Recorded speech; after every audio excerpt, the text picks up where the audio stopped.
folks, welcome back to SlapDash Garage. Today we're going to be rebuilding the rear caliper on the Miata. Now we got autocross this coming weekend, and this is just something I want to get taken care of before we got to that. So here we go. Alright, the reason I want to get this guy rebuilt, even though I already rebuilt it, if you look kind of in here, you can see that there's evidence of brake fluid.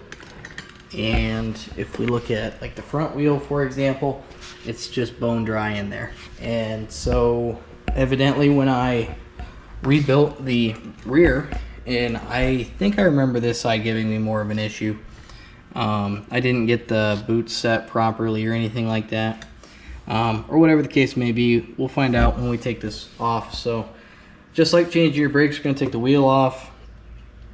Once we get down there, we're going to pull the caliper off, and then we're actually going to disconnect it from the line so we can take it, put it on the bench, and do a full rebuild. The parts that I had to buy, they're just whatever O'Reilly had. These aren't nothing special. Like for a rebuild on a brake caliper, if your actual caliper is okay, you can get a set of like boots and seals and stuff like that, and then put it together correctly. Hopefully doing those things, we're going to be able to find and stop the leak. Like I said, I remember when I built these, I think I had a problem with that side. I remember one of them I had to use old boots, but one of them also I just didn't get it in without puncturing it. I think because I punctured it, that was the issue.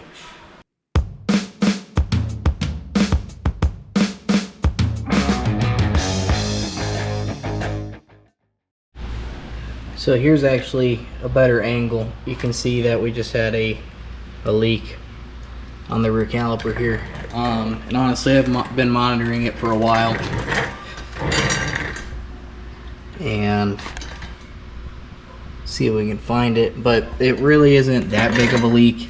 It just leaks a little bit every once in a while, even with the heavy braking that I'm putting on it. So I've wondered if it fixed itself, but then I see evidence like that and I know it hasn't fixed itself, so we gotta get in here and do something about it. If I remember correctly, I think last time I was under here I found out that it was actually leaking from the main piston and actually coming down here.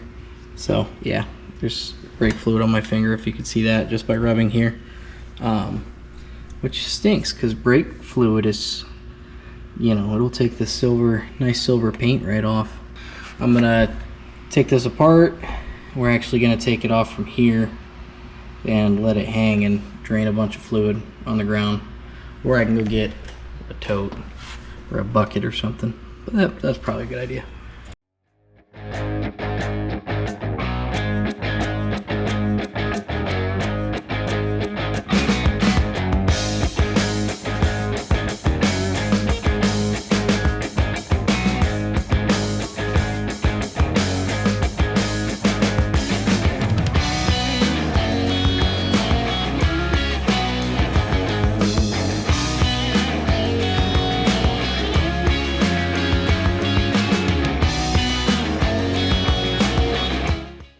So I got it up and on the bench. You can see where it just been taking my spray paint off, which that's okay, I think. Ooh. Yeah, we got room for a touch up, so it'll be okay. But in the meantime, I'm gonna get this guy pulled apart. We're gonna be blowing it all the way apart, even taking the piston out and everything like that, because we're replacing every single piece of rubber on here, and we're doing it the right way, because you could see there it just didn't seat well, and I'm pretty sure this is the one I blew a hole through. So do it right the first time so you don't got to come back. That's what we're learning from this one. In case you guys haven't seen or didn't know about it, I leave a pretty detailed description actually in the below the video. And one of the things I like to do down there is go over everything I learned from the video if I don't get a chance to saying it. You know, like when I'm making the video, I'll always remember, you know, to make a note while I'm editing and stuff like that. And so check the description. You can see what mistakes I made, if they made it on camera. If they weren't that entertaining, generally I don't post them, but I always document. That way you guys can learn. So learn from my mistakes. That's the whole point. First thing we're gonna do to take this guy apart is there's a little there's a little rubber like hat back here. Let me get that close. This guy here, and that guy should come off with a little bit of wiggling and wobbling, and I might actually go get a pair of pliers and gently pull it out. This will give you just a little bit more leverage. There. It's just a cover that gives you access to this guy, which is just kind of that hex piece there. And so that's actually the slide pin. We're actually going to try to twist that off, so I'm going to set that here. So this guy is actually a 10 millimeter. Oh, where can I do this and not bust my fingers up? This might be easier on the car.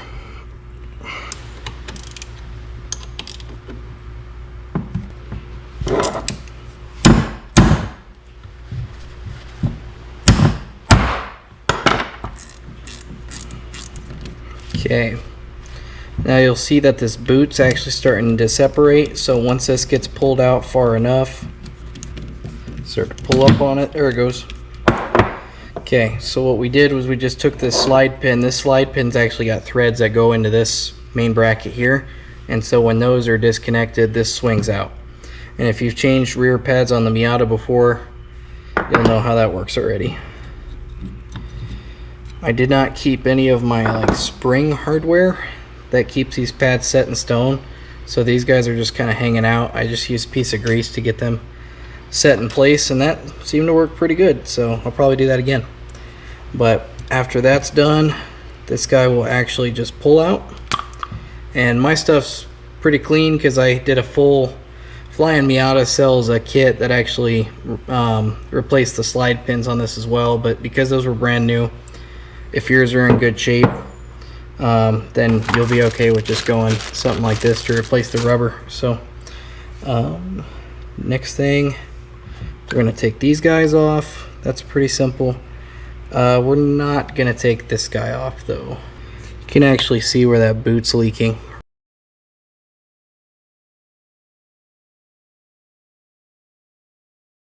Right there. So it's just pretty much this boot here that we need to take care of, but we'll go ahead and replace the other stuff while we're at it. This guy won't be replaced, so I guess I didn't need to take that off, but we're gonna go ahead and slide this guy out. There we go. And I'm not too worried about putting on a dirty surface. I'm gonna clean it all up anyway. So all right, next thing, we're gonna start focusing on this, which is actually gonna be back here.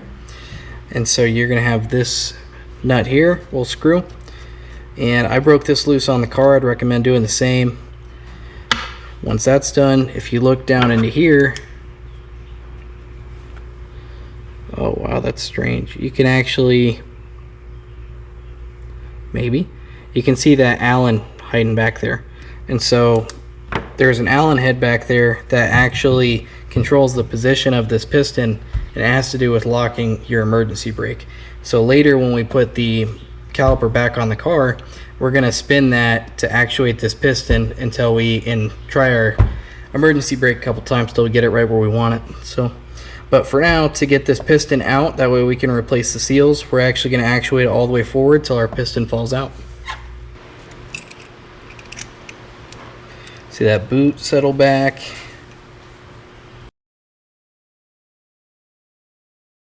So I just heard it come out of the groove.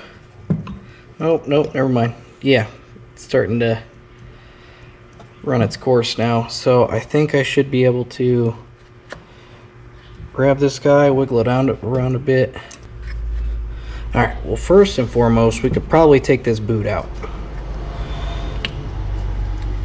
Just like that. And we're gonna see if we can get this guy out to replace the other, because honestly the fluid shouldn't be getting up to this boot. There should be a ring in here that keeps it from coming up to that point at all. I'm happy we're not taking the front calipers apart. The piston is very difficult to get out of the front caliper, and last time I did it, I had to use compressed air and it shot out of the caliper like a cannon. I'm sure there's an easier method, but I'm not aware of it, so we must not be out all the way or something or other. Alright, we'll take the bleeder out.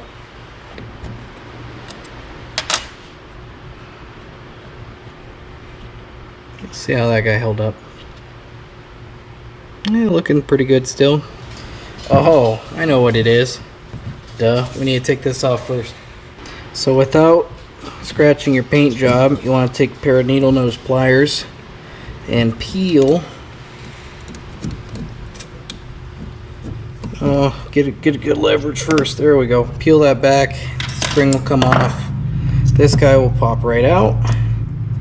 Well, got to get it this way first, and then it'll pop right, and then it'll pop right up. All right, I don't know what I'm doing. High time you guys knew. I was pretty sure this guy came out first, because this was just.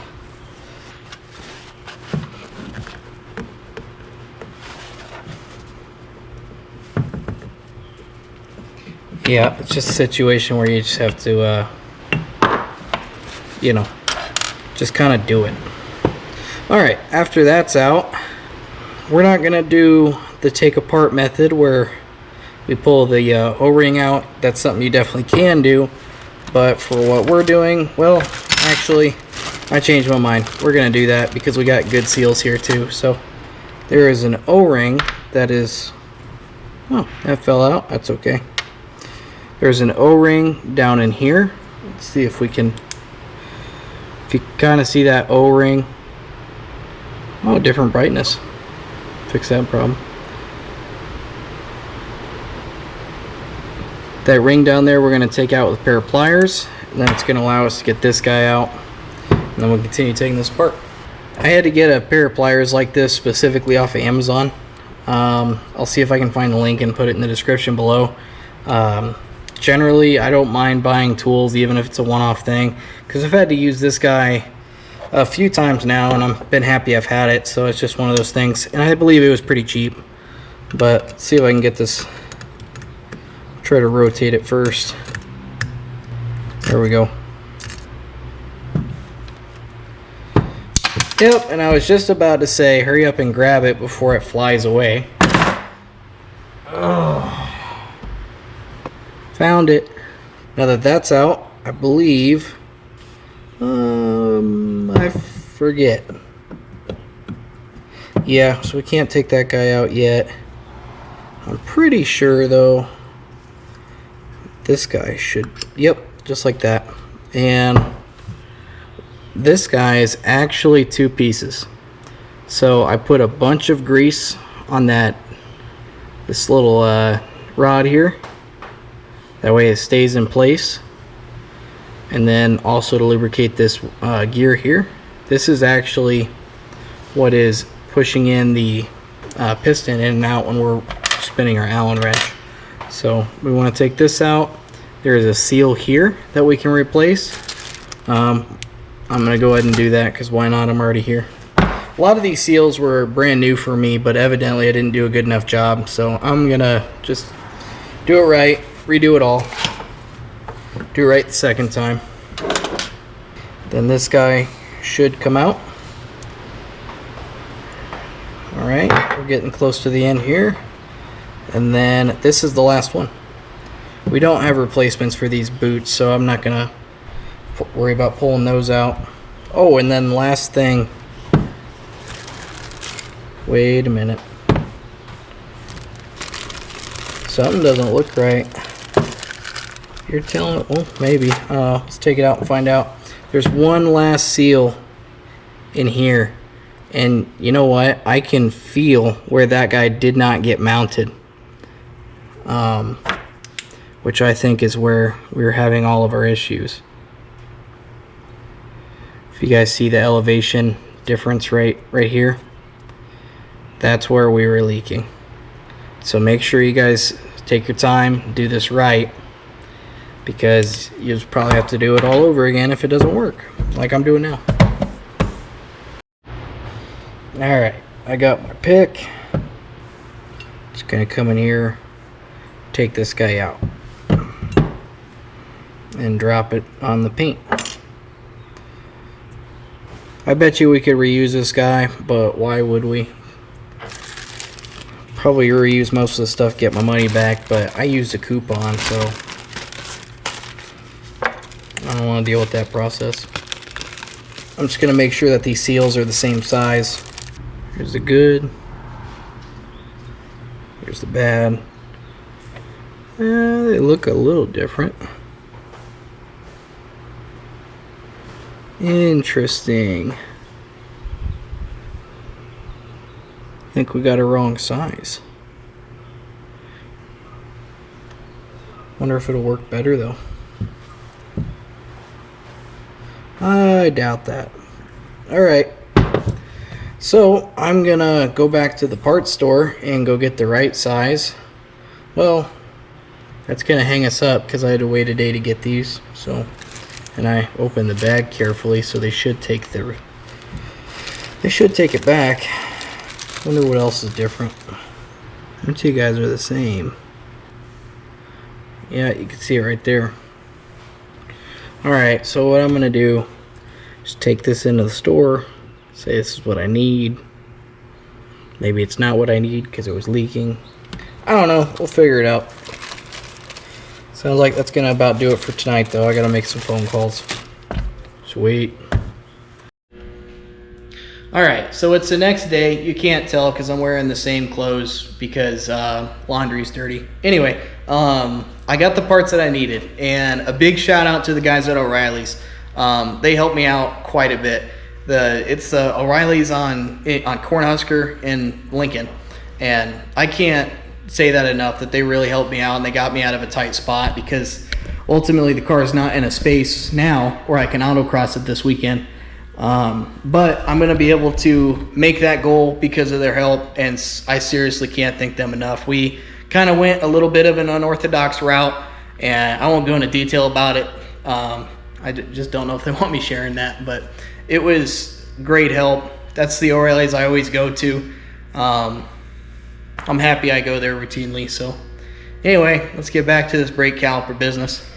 I had to bring the brake caliper in so we could get the exact fitment, because like I said, we just could not get the right stuff for this caliper. We wound up actually having to order several different things to see if we could get this to fit right, and I'm happy I did so. But to anybody that's ordering brakes for a 2004 Mazda Miata, which is what these brakes are off of, good luck trying to get a seal kit. Honestly, it might just be worth it to go an aftermarket route. I thought this was going to be cheaper and quicker. Ultimately, it was at the end of the day. But what I found out was most people are going to try to replace the whole caliper before they just try to rebuild it. So something to consider. But we're all squared away. I got you can't really see it, but I got the ring inside there. And we're actually going to reuse the boot because the boot isn't in good enough shape to reuse. I was worried that it was a little bit mangled, but it's just a dust shield. And honestly, if that O-ring's doing its job, this guy should just be fine. So anyway, I'm going to get the camera set up the way we want, and I'm going to get this guy rebuilt. Like I said earlier, we got that ring sat in there and we got it nice and flat. Where I went wrong the first time was not making sure that that ring was flush inside of there. And so this time, gonna really make sure that it's sat down flush, which seated in there correctly. I don't have any grease like I did the first time. Well, let me check. I'm gonna do some research. Thanks for calling Flying Miata.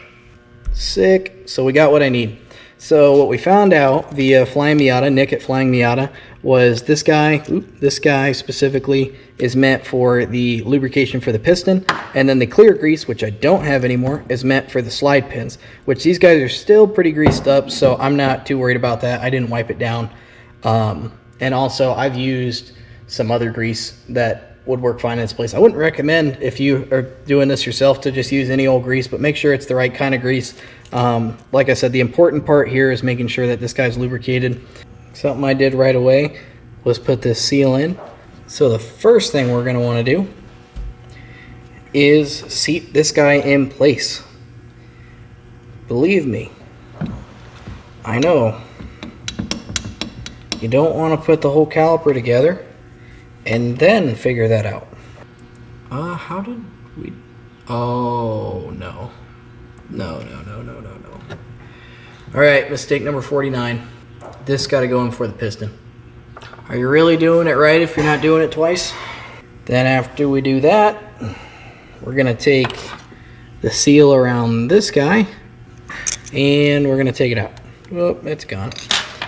Alright, then we're going to reach into our goodies bag. Just roll on like that. Easiest thing so far.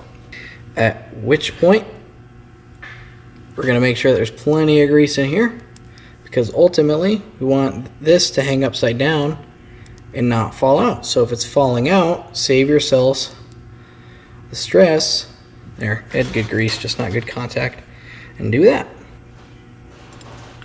We're going to put that down like so. And we're going to maneuver this guy.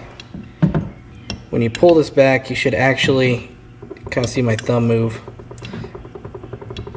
There. You should actually feel that push forward. That's the parking brake mechanism.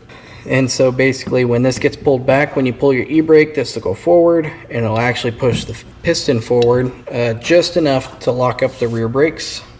After that's put in place and that's actuating correctly, we're going to take our O-ring, which has a tendency to get lost.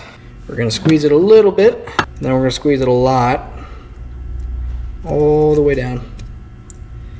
And we're going to put it in there. It should be able to spin freely if you have it correctly set, but if you look down in here, you can actually see it sticking up. And so sometimes you can help it along with a screwdriver.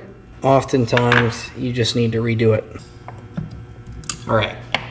You'll know it's seated right because you can see that there's nothing sticking up, and also that ring should be able to spin freely while it's in there. So we're just going to verify that with our screwdriver.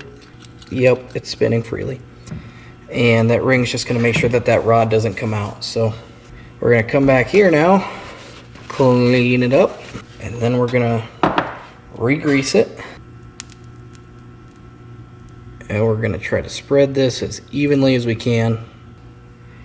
We're going to get this guy in here, and we're going to push it as much as we can until we feel it hit that rod. We're going to actually want to squeeze down on this as we turn this counterclockwise, and you can see that that piston's starting to come in, and it should be moving pretty easy. Just like that, we have a piston in. Next thing we're going to need to do is put the dust boot back over the piston. We're going to get this boot kind of set up like that. You can see this lip. We're trying to get it inside of here. There's a groove on the inside of the caliper itself. And the best method that I've found is to use a flathead screwdriver and start. If this is 12 o'clock, we're going to call this 6 o'clock. Start at 6 o'clock. And work its way in. Once you get 6 o'clock started, you'll work both sides up to 12. But essentially, you just want to work this in very carefully with a screwdriver because this dust boot is pretty easy to puncture. Ask me how I know. And it'll actually push in pretty easily once you kind of get it going. But the reason why we want to start at the bottom is because if we start at the bottom and then work our way to the top, 12 o'clock, then the last of it is going to be up here, and you're going to see it's going to seem like there's a little bit extra that you have to push in, but that's just because you're asking a bigger circle to go smaller than bigger for a second, and that's just easier to do on the top side instead of having this piece of metal in the way. And so here's kind of what that looks like when you got it started compared to the other side, which is just on the out. So I'm going to get this worked all the way up to 12 o'clock, and I'll show you. Okay, after we got that boot nice and seated, next thing what we're going to do is actually just expand it a little bit to see if we could see any areas that we made mistakes on. It's better to see it now while it's out of the car. So you can kind of see there the dimple, right, that dark spot on camera. That's an area that needs a little bit more attention. Ooh, and you can see it lifting right there, kind of where that cast meets. So we're going to touch it up back there. Our bottom side looks good though. So I'll reel it back now and get it seated. Alright, so once it gets seated, we're actually going to pull it out and try to go as far as we can. And you can kind of see that that boot is actually starting to catch on the piston where it should. And this guy's staying pretty level, pulling out in some spots, but I know it's seated. So we're just guessing that the geometry is just a little wrong. But we'll know if there's any errors by doing this, even if we miss some. So coming out about this far, not all the way because we don't want it to pop out, but we're just trying to extend that boot and making sure that it's doing the right thing. And so this is about how far I want to go. Generally your piston isn't going to be this extended because it's still got to make room for the brake pad, a rotor, and then another brake pad. But you can see here that we're good and mounted everywhere we look, even on the bottom side. And the bottom side is a pain in the butt to reseat. That's why I generally, where you start it's going to be pretty good, where you end is where you're going to have issues. And so we ended in a good area. But now that that's ready, I think we have a boot in so we can move to the next step. So gonna wind this back down and then we'll move on. Next thing we're gonna do is put our bleeder valve back in, just finger tight for now, and also the nut that we are, excuse me, the bolt that we had to take off back here in order to get to the set screw. Also finger tight because we're going to adjust that later to make sure that the parking brake is dialed in. We are now going to put this guy back in, and you want to make sure that this guy is good and greased up. I know that this guy's pretty greased up because that's where all of my clear grease went. But before we do that, we're gonna try to get this guy mounted best for our ability. All right. So then this guy will slide just like so. Just like so. Just like so. There we go. Professional. And so that guy can move this way. So then the next thing that we're going to want to do is put this guy, oh, and I don't have any grease on that. Great. Always use the recommended grease for things like sliding pins. O'Reilly's or any other hardware store is going to carry a legitimate sliding pin grease. I'd recommend that you use that. Just like that. Yeah. And then now we're actually going to put our brake shoes in. And so if you're like me and have a really tough time with these for some reason, it helps to put a little dab of grease here on the mating, here on the mating surfaces that these pins go on. So we're going to have one here, and there's not any grease left over from that. So pretty much just going to stick this on here and here and a little bit more there. And that's pretty much just going to hold these guys in place while we're messing around with the brake shoe or pads. I always call them shoes. So you'll see now they're going to stay put. We're going to put this guy in, and if you have the right hardware, there's going to be some kind of spring, but I don't because they didn't come with my Facebook Marketplace calipers. We're going to want to slide those back because we got to go over the rotor still.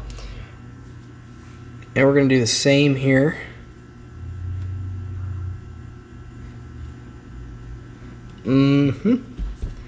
Okay.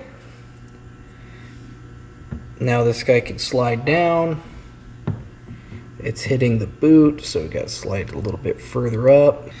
Once these guys are in here and it closes, you don't have to worry about them falling out as much. But until then, they could fall everywhere. That's why I like to use the grease. And we're going to try to get this guy threaded in.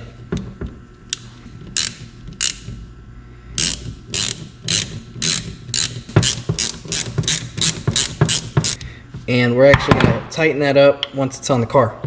But now we have our shoes in place, got plenty of room for our rotor, and this guy should kind of sort of slide. Yeah, there it goes.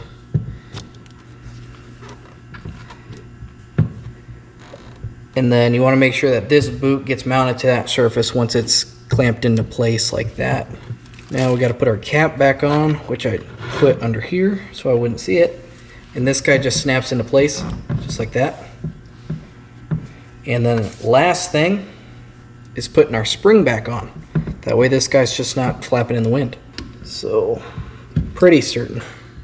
Not certain, I'm pretty certain. Ouch. Okay. So you want to take this spring, drag it across your fresh spray paint. Just, oh, you know what?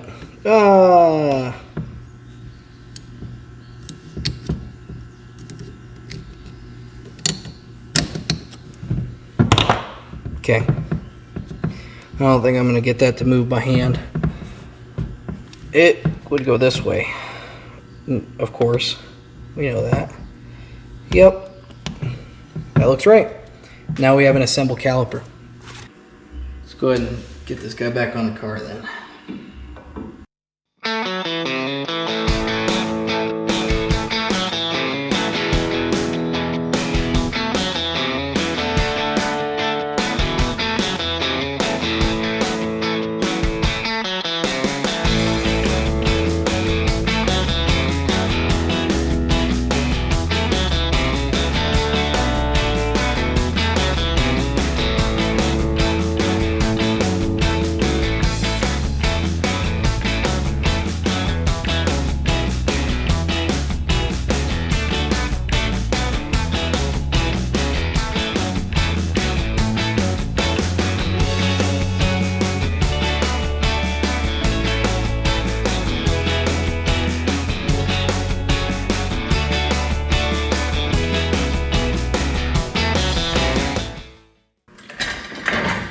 Okay, next thing that we're going to need to do is get these puppies bled, and then we're going to adjust our e-brake. I need somebody to sit in the cockpit for that, and currently nobody's home, so I'm going to wait a couple minutes. In the meantime, I think I'm going to touch up these brakes a little bit by spraying some spray paint on a towel and kind of dabbing it, see if that's going to work. Kind of like a paintbrush. Oh yeah. Just get some color back. Doesn't take much.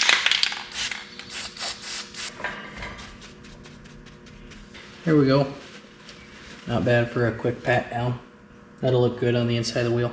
Just got done bleeding the brakes and also got the parking brake set. The way I did that was I actually got a pry bar and I kind of just put it, you know, just like that, and then I would try to spin this, and if it spun while the parking brake was up, I need to thread that piston forward just a little bit more. And I found what worked best for that was keep track of your Allen wrench and go one full revolution each time until this thing stops spinning.